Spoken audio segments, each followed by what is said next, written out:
Welcome everyone. My name is Nikos, aka Sephir, and this is Out of the Box, EDH. Today, I will finish my unique builds for the Secrets of Strixhaven set with Silverquill the Disputant, the founder of the Silverquill Guild. Let's see what this Elder Dragon does. So, Silverquill the Disputant. For CMC, so pretty cheap. Ores of Colors. 4/4 Elder Dragon, of course. Flying Vigilance. Each instant and sorcery card you cast has casualty 1. Copying spells is a powerful ability.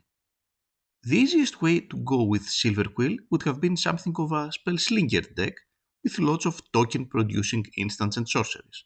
But honestly, this sounds too cliché. For my build, I will go for something different. Why not use our opponent's instant and sorceries? Black has a respectable amount of cards that can be used to steal cards from our opponent's library and graveyard, and if such cards get copied, we'll get double the value. Of course, if we happen to steal instant and sorcery cards of our opponents, they will get the casualty ability too. Silverquill does not say anything about where the instant and sorcery cards get casted from.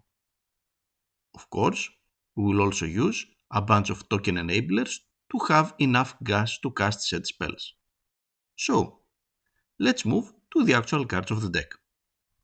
Our theme is stealing stuff from our opponents, preferably instants and sorceries.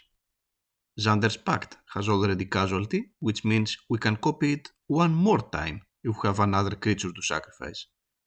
Praetor's Grasp is a staple. Grinding Totem works somewhat similar. Curclaw's Heist and Petty Larceny are extremely good for their CMC. Chaos Wand provides us an instant or sorcery to copy each turn. Nita does exactly what our strategy wants to. Court of Lochtvine will target mostly our opponent with the most instants and sorceries in their deck. Author of Shadows is both a mass graveyard hate and great in stealing the best instant or sorcery card from our opponent's graveyards. Gonti, Night Minister, has a repeatable stealing effect with a nice ramping payoff for our strategy.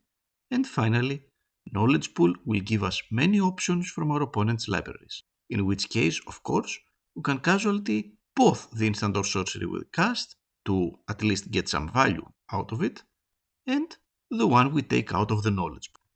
Of course, we also have some spells of our own that, if resolved, really push the deck in a winning position. A copied Breach the Multiverse will put us in a very powerful spot. Temporal Extortion's copy does not have the option for our opponents to counter it, so it will give us minimum of one extra turn. Worst Fears will give us control of multiple players' turns. And finally, Twinning Staff gives us an extra copy in everything Silverquill gives casualty to. To provide gas to our casualty ability, we'll use the classics, Monastery Mentor and Sedgemoor Witch. Summon Good King Mog's second and third chapter are great. Then we have Bitter Blossom, Bitter Bloom Bearer, and Dreadhorde Invasion. Murmuration. Edrexar is an amazing card to have on board. Master of Ceremonies will provide us either treasures, draw, or extra bodies to sacrifice. Combat Calligrapher is great in a more offensive approach. Finally, Valkyrie's Call makes each creature an easy target to sacrifice, since not only it will come back buffed and with evasion too. Our ramp is a mixture of ritual effects and rocks. Ritual effects are powerful with Silverquill since they produce double the mana. We have Dark Ritual, Cabal Ritual, and Calling the Weak. From rocks, we have the classics Soul Ring, Arcane Signet, Talisman of Hierarchy, Ores of Signet, Worn Power Stone, Liqumetal Torque, Felwar Stone, and the Soul Stone. I guess the Mind Stone will be in the future. Finally, Carnival of Souls can provide us extra mana whenever a creature comes in play, but treat this with care, since there is also life loss involved. We run our fair share of card advantage options.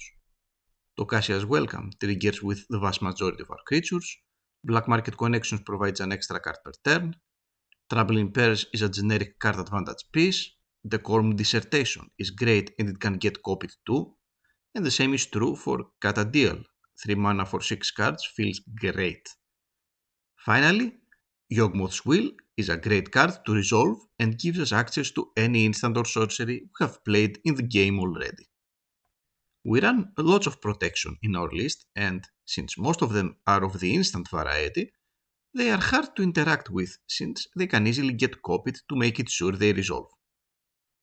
We have classics like Dawn's Truce, Clever Concealment, Blacksmith's Skill, Malaki Rebirth. Dash hopes that, if copied, is a straight-up counterspell, and Reprieve, with which we can have some interesting shenanigans too, if we return to our hand spells that we copied beforehand. Other than that, we run a few tutors that can be extremely good if copied by our commander, mainly Besiege the Mirror, Dark Petition, and Diabolic Intent. Some staple removals, like Swords to Plowshares, Path to Exile, Erode, and Winds of Abandon, some extra recursion with Seven's Reclamation, and an extra token provider and token doubler with Elspeth. All this leaves us 34 spots for lands. We will run the appropriate Shockland, Fetchland, Surveyland, Bondland, and Filterland. We also have the classics Command Tower, Exotic Orchard, Plaza of Heroes, Prismatic Vista, and Fabled Passage. Maze of Ith is generally a good defensive land to have, Urborg and Coffers can provide big mana, and Urza's Cave can tutor for any of those. This leaves 19 spots for basics. We'll give priority to the swamps, because of the deck's mana needs. And that's it. That's my Silverquill list. A spell stealing one. I will put the deck list in the description. I hope you like the list, and if you do, consider joining my Discord community for free, where all my personal and public lists are uploaded.